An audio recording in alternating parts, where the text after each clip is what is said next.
Berkane wakiwa wanajiandaa kwa ajili ya kufanya mazoezi yao ya mwisho kuelekea mchezo wao hapo kesho.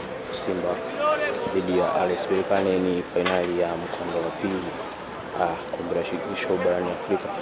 Kama unavyoona hapo, na ni baadhi ya wachezaji sema kikosi cha ufundi wakiwa wanafanya maandalizi yao ya mwisho ili kuweza kufanya mazoezi yao hapa uwanja wa New Amani. M15 TV tupo hapo kwa ajili ya kukuletea yale yote yanayoendelea kutokea hapa visiwani Zanzibar. Endelea kutazama namna gani ambavyo wanajiandaa kwa ajili ya kufanya mazoezi ya mwisho. Ikumbukwe Simba Sports Club wanafanya mazoezi yake na tayari amesharejea hotelini kwa ajili ya kujiandaa kwa ajili ya kesho. Hapo ni wachezaji wa RS Berkane wakiwa na kidogo wanapasha misuli joto ili waweze kuingia uwanjani kwa ajili ya kufanya mazoezi yao mwisho kuelekea mchezo wao hapo kesho.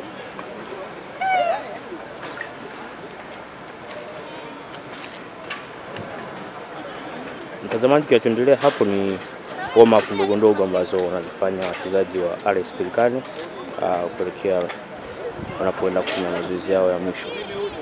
Tunapotazama hapo ni nyota mbalimbali wa RS Berkane wakiwa wanafanya mazoezi yao ya mwisho.